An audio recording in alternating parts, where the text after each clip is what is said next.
Todo mundo quer a cabeça do Compass e não é à toa.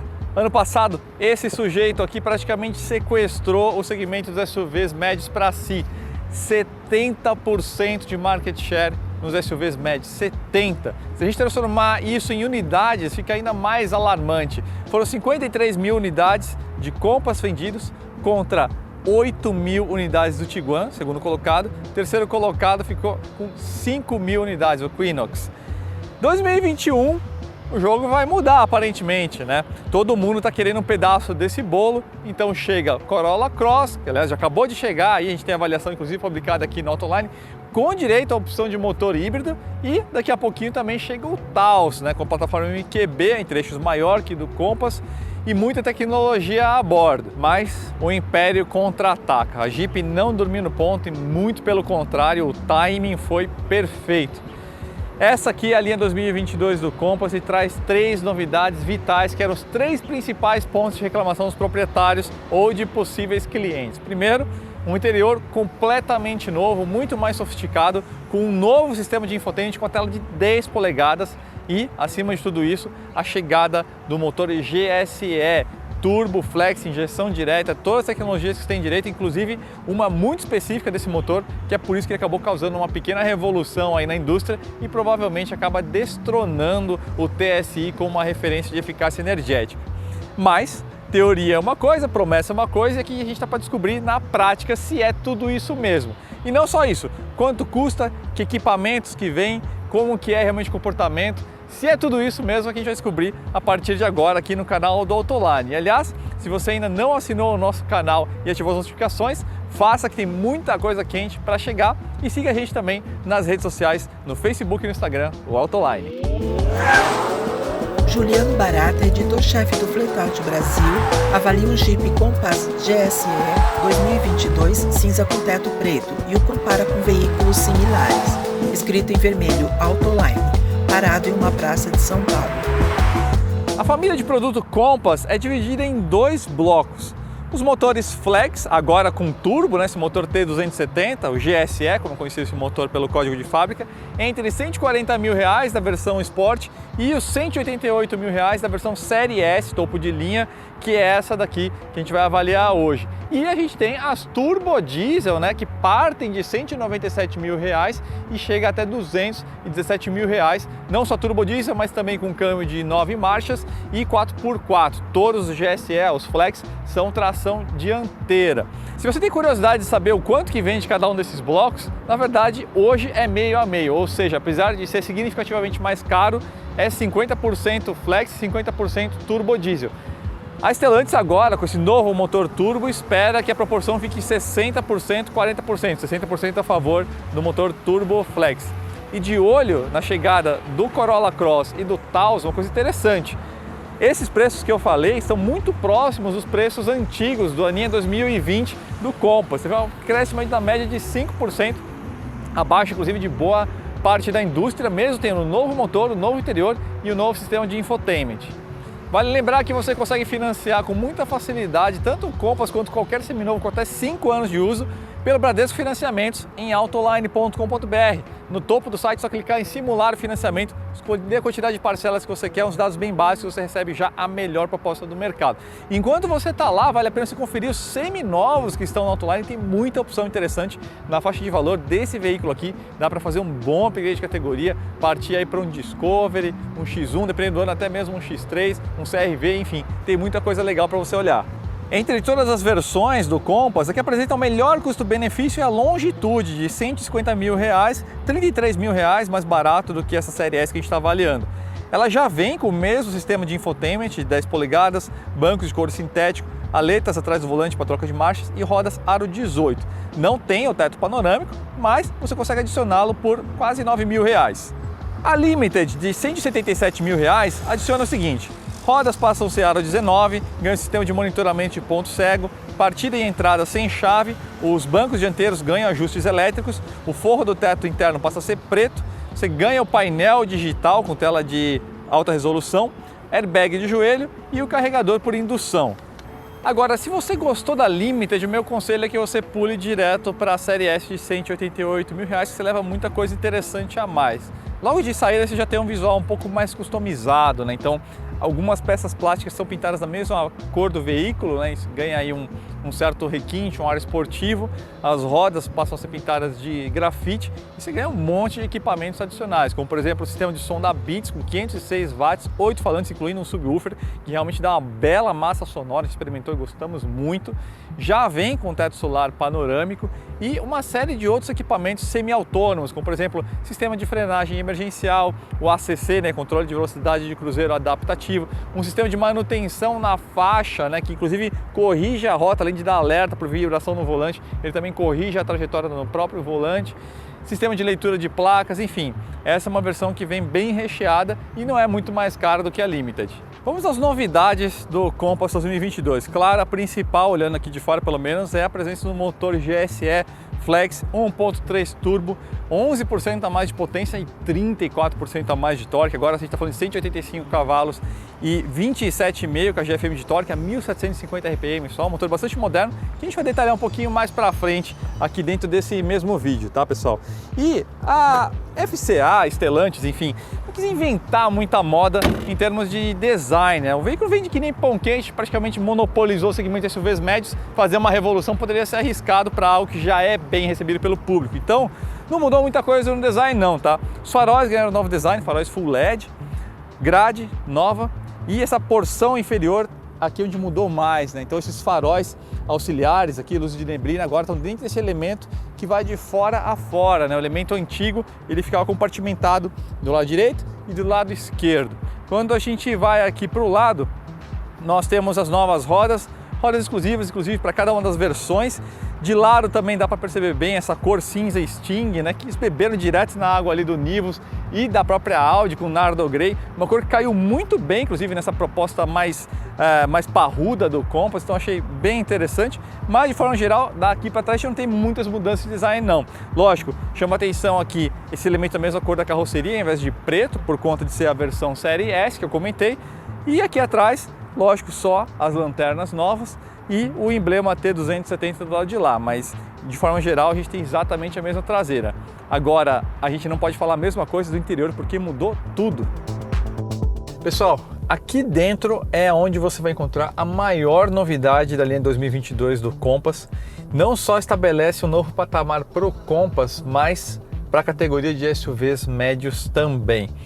Se você se lembra daquele nosso vídeo comparativo entre Ford Territory e o Compass antigo foi justamente um dos pontos onde eu mais critiquei, foi a cabine, né, que era meio datada, já aquele formato meio compartimentado, meio verticalizado, teclas grandes, uma coisa um pouco caricata e um pouquinho claustrofóbica, né, um tipo de design que realmente já entrou em desuso.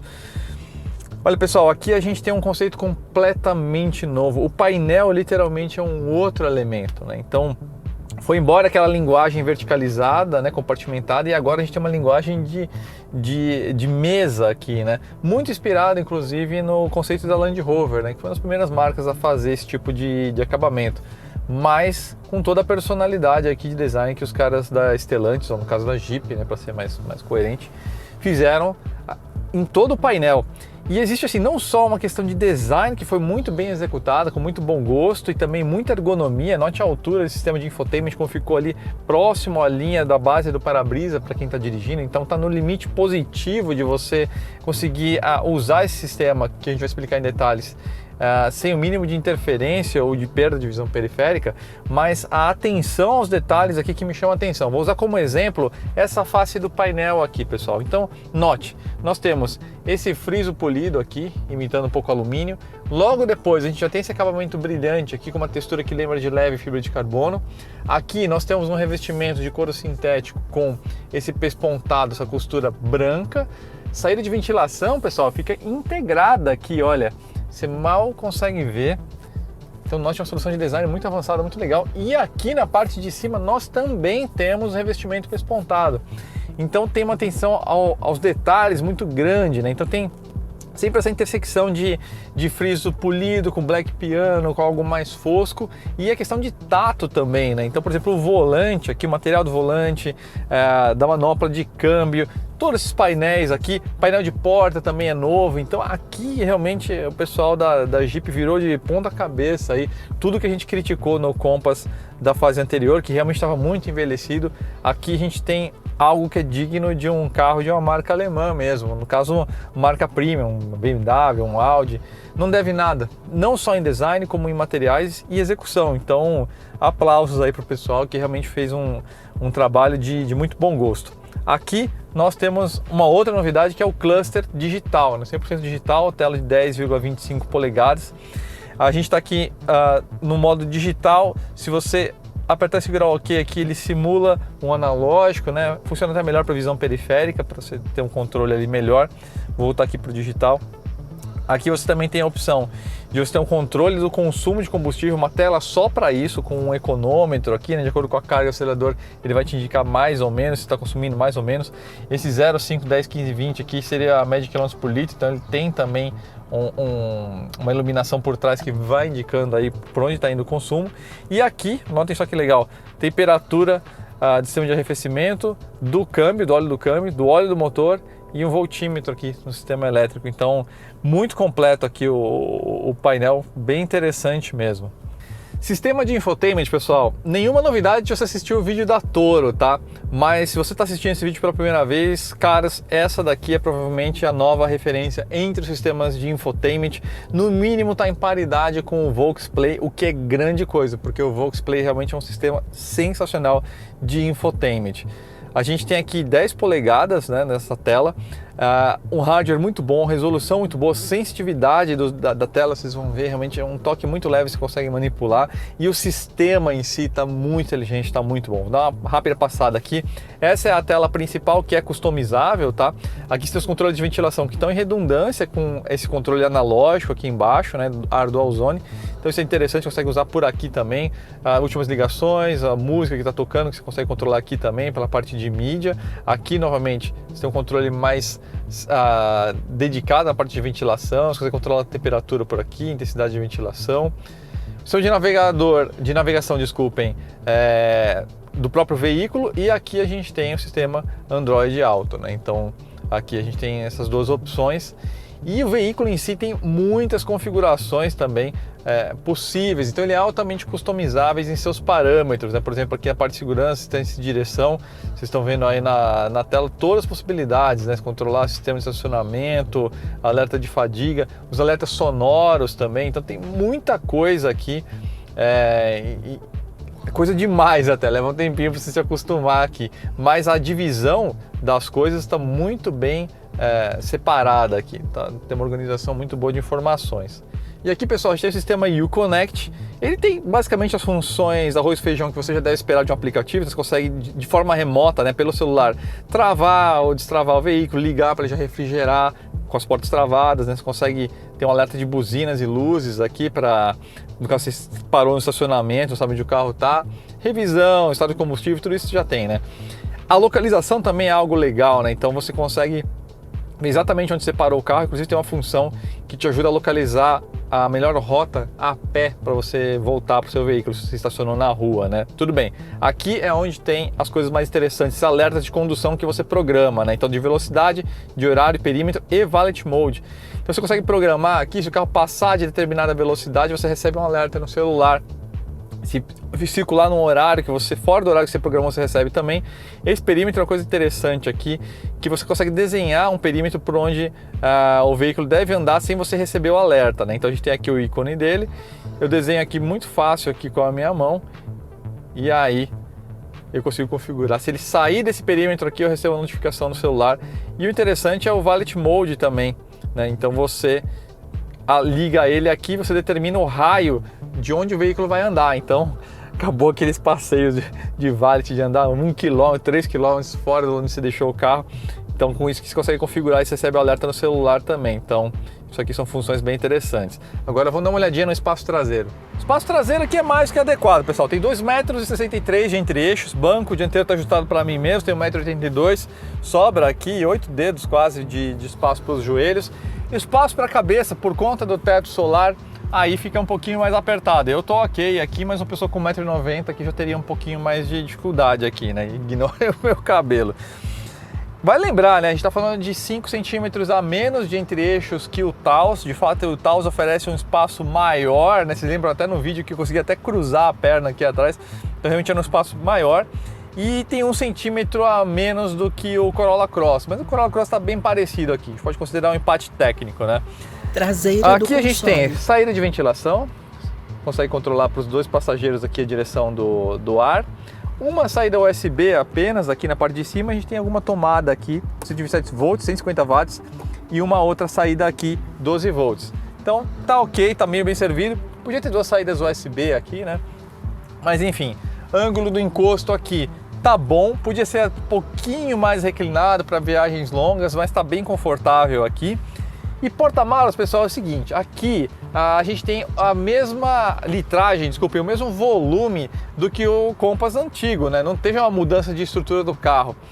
O que aconteceu é que a Jeep mudou a forma de se aferir o volume do porta-malas, então agora eles analisam de forma total o volume, de forma líquida, né? Como se fosse preenchido de água, né? Então com isso que mudou na ficha técnica de 410 litros, que é o que a gente tem aqui, que é outro método VDA, para 476, mas considere 410 que é o método padrão aí da indústria. Então a gente tem aqui 88 litros a menos do que o Taos, né, que tem 498, um porta-malas bem maior, e é um porta-malas um pouquinho menor também do que o do Corolla Cross, com 440 litros, né. A gente tem o sistema de som Beats ali e o sistema de abertura elétrica no porta-malas. Por que o porta-malas do Compass ele é um pouco menor do que os outros? Em parte por causa do sistema de suspensão, né. Aqui a gente tem as torres comendo um espaço nas laterais do porta-malas, então você vê que ele é até profundo, mas ele não é tão largo o volume do lado de dentro. Mas ainda assim, 410 litros está de ótimo tamanho. Mas o que interessa ver então como é que anda o Compass com esse novo motor GSE. Trafegando em rodovias pavimentadas, Juliano vai se afastando do centro urbano.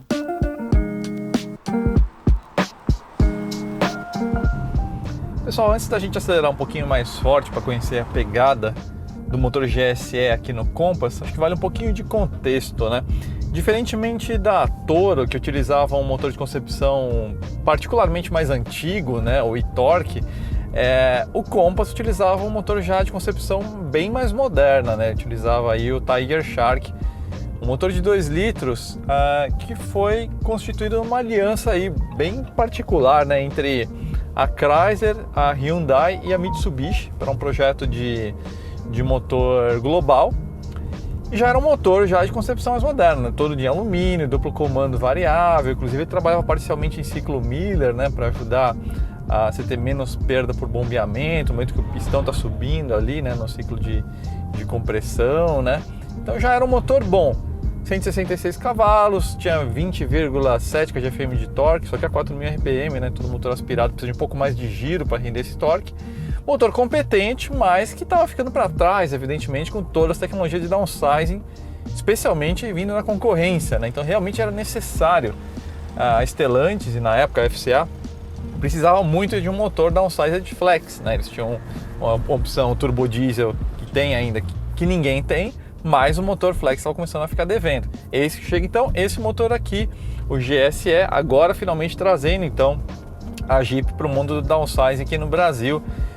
No Compass, né? Então aí a gente já tem um motor 1.3 turbo, todas as tecnologias que você espera de um motor dessa categoria, né? Então a gente está falando de injeção direta, um trabalho longo inclusive que a FCA na época fez um desenvolvimento para trabalhar muito bem com etanol, né? Prevenindo a formação de gel, alguns problemas que assolaram aí alguns motores flex no começo desse desenvolvimento.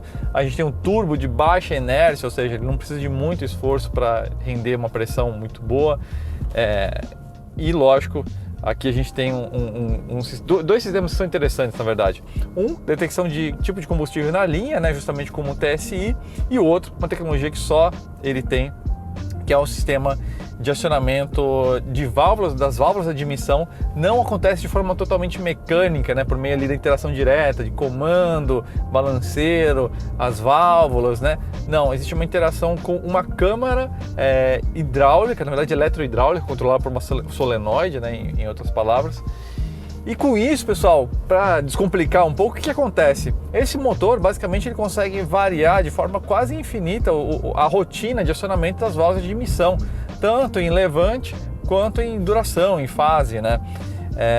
E quando você combina esse recurso com o turbo, né? Aí que tá a grande jogada. Você combina essa tecnologia que chama-se Multi-Air, hoje já na terceira geração, com a presença do turbo, com a pressão do turbo controlada eletronicamente, né? Pela válvula wastegate controlada eletronicamente.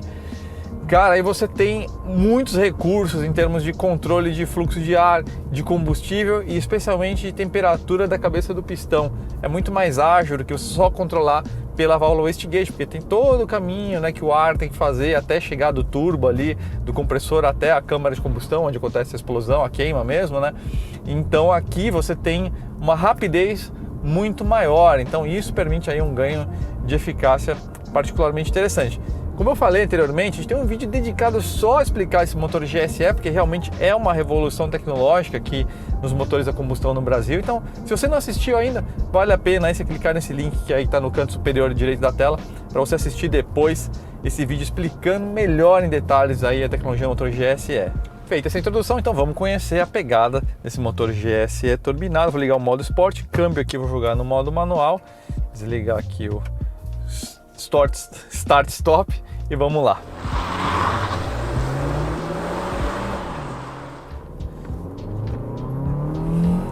Agora a gente está falando de 185 cavalos a 3.750 RPM, 11% a mais de potência, mas o ganho de torque é de 34%, a gente está falando de 27,5 kgfm de torque a 1.750 RPM, ou seja, além de todo esse torque a mais, na metade das rotações. Então, em situações como essa, saída de uma curva com subida, você tem uma desenvoltura que, putz grila, é infinitamente melhor do que a que a gente tinha. Nossa, ele cresce, ele desenvolve com uma vontade muito maior do que o Tiger Shark 2.0 Flex. Na verdade, a gente está falando aqui de uma performance melhor, inclusive, que o motor diesel, né? O turbo diesel tem 170 cavalos. Em números aqui, a gente está falando de um 0 a 100 de 9,4 segundos nessa versão aqui, a série S, que é um pouquinho mais pesada. Então é melhor de 1,2 segundos em relação à antiga 2.0 Tiger Shark e 7 décimos mais rápido no 0 a 100 mesmo que a turbo diesel, né? Então o desempenho aqui está sobrando, pessoal. Realmente o carro está andando com uma desenvoltura impressionante, muito, muito legal mesmo. Você sente que esse torque, essa potência está assim na medida para você ter um carro que anda com segurança, que exige que você trabalhe pouco no acelerador, mesmo assim em situações de subida, né? Aqui, então, mesmo um motor de deslocamento pequeno, né? Estou falando de um motor aí com menos de 1,5 litro, mas que entrega aí um torque. Estou pisando na metade do acelerador. Se eu pisar tudo aqui, aí ele cresce mesmo. Muito legal, muito interessante mesmo. Ótima desenvoltura, perfeito para essa massa aqui do Compass. Agora, pessoal, eu tô aqui no modo Sport, né? Então por isso a gente tem aqui um motor trabalhando com uma rotação maior. Tô aqui para conhecer um pouco, lembrando que essa plataforma ela é muito interessante em termos de dinâmica veicular, né? A gente tem um carro muito bem balanceado, ainda que um pouco pesado, que eu vou falar um pouquinho mais para frente a respeito disso, né? Uma plataforma um pouco antiga que a gente tem aqui, mas desenvoltura em curvas é excelente.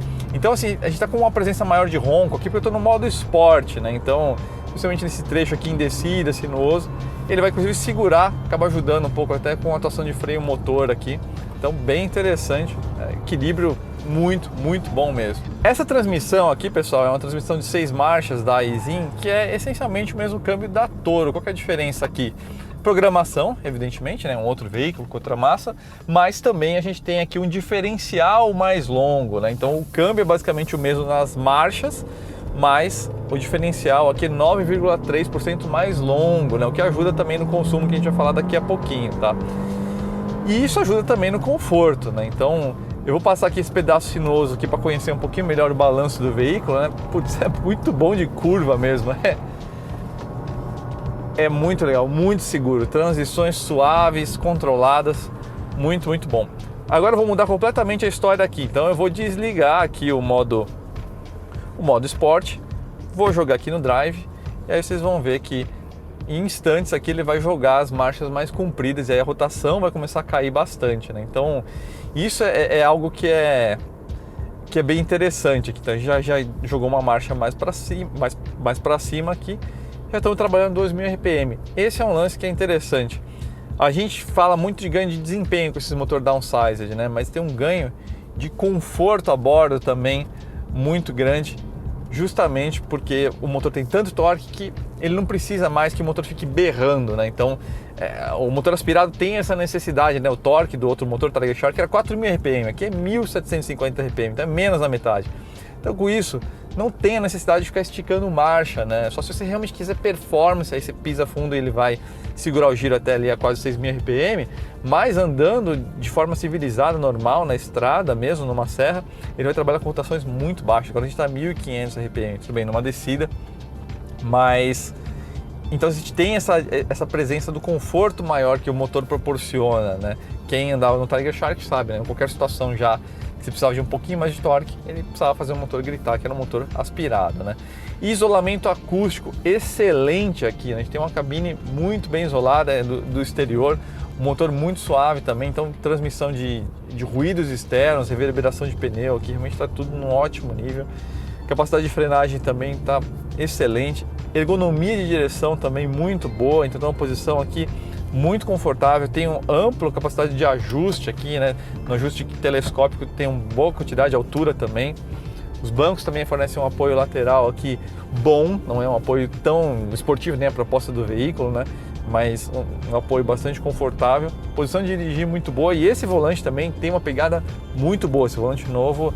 Fora a sofisticação que ele transmite pelos materiais e tudo mais, ergonomicamente também é uma peça muito boa. Agora vamos falar de consumo de combustível e olha só como uma coisa interessante, né? Semana passada vocês viram no vídeo da Toro que eu fiquei surpreso negativamente com o consumo de combustível na picape, né? E aqui a gente tem um quadro, não vou dizer completamente diferente, mas muito diferente.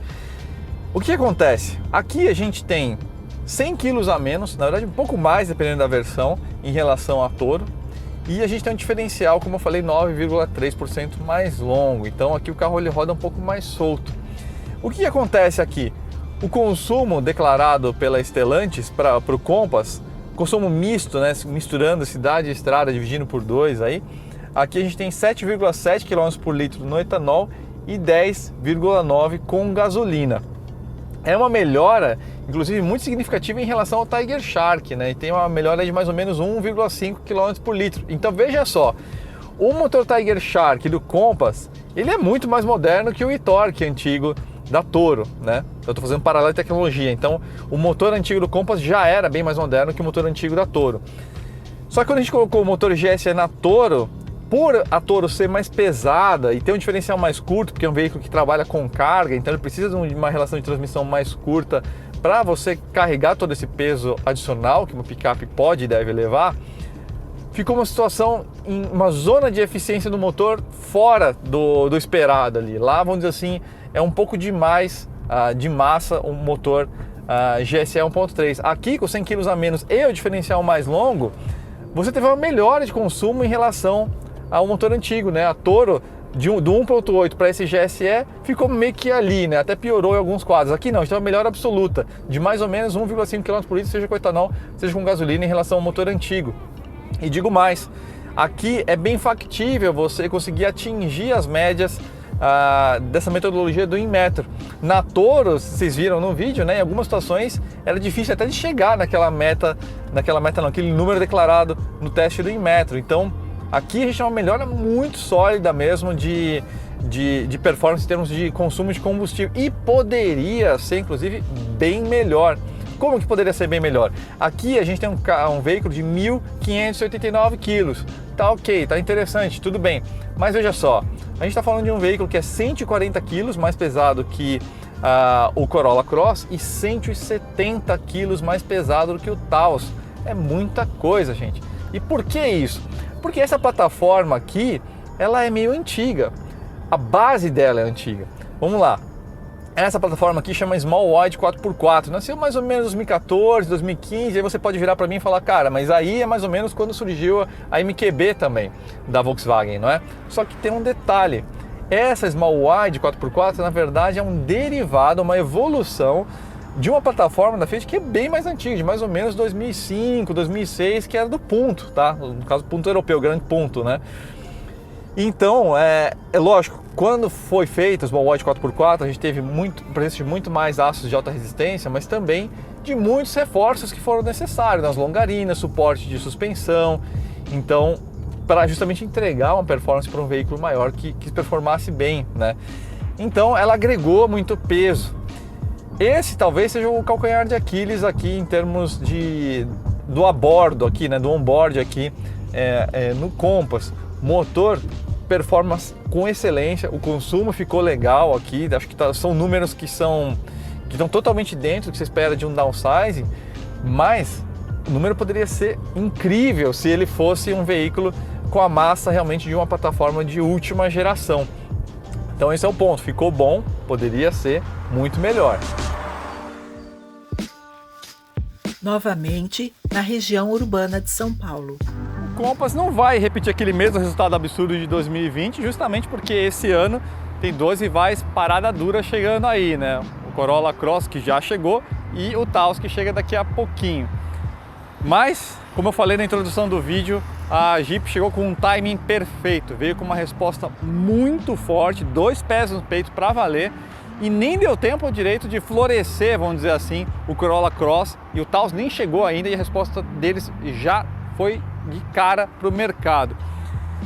Eles realmente conseguiram um avanço muito grande com o produto. A parte de cabine é a que mais impressiona, com certeza. Ficou muito sofisticado, muito refinado, não só em design, mas em tato mesmo. Isso é algo muito difícil de conseguir. A gente sempre critica, né, o uso de plásticos muito duros ou de um material só de forração. Aqui a gente tem uma seleção muito grande de materiais, muito agradáveis ao toque, então um grande avanço. O sistema de infotainment também ficou espetacular, pau a pau ali com o Volks Play. Então aquela vantagem toda que a gente achava que o Taos ia ter, a Jeep acabou anulando logo de saída, né? Porque a expectativa era que o Taos ia chegar já com essa vantagem do sistema do Volks Play em um acabamento mais sofisticado. Agora está empatada essa questão. Motor espetacular, anda muito, ficamos felizes de ver aí que o consumo para esse veículo melhorou bastante em relação à geração anterior de motor, né? Então aqui sim a gente tem uma evolução grande de consumo, ao contrário da Toro, que a gente ficou meio desapontado. Mas não é só elogio, né, gente? Vamos lá, a gente está falando de um veículo que eu falei, uma plataforma meio antiga, tem uma diferença de quase 200 quilos em relação ao Taos, que é bem maior, inclusive em algumas medidas, e mais de quase 150 quilos mais pesado que o próprio Corolla Cross, né? Então esse seria, acho que, o principal ponto de crítica. Porta-malas é menor sim também que o Taos e o do Corolla Cross, é algo muito importante para você, vale a pena você conferir. E o espaço traseiro, como eu comentei ali na análise do interior, eu acho que está de bom tamanho, embora seja menor efetivamente do que o do Taos e similar ali ao do Corolla Cross. A grande conclusão, pessoal, é a seguinte: não vai repetir realmente como 2020, mas vai ser difícil tirar esse cara aqui da liderança, hein? Eu não sou muito fã de monopólio, mas está complicado. Então é isso, pessoal, espero que vocês tenham gostado da avaliação, que tenha sido útil. Deixe o seu like, se você não é assinante do canal ainda, assine, siga a gente nas redes sociais e a gente se encontra muito em breve para ver qual é que é a do Taos, que está chegando muito em breve. Nos vemos lá, pessoal, um abraço. Escrito Felipe Klug, captação e edição. Câmera mostra detalhes externos do veículo parado.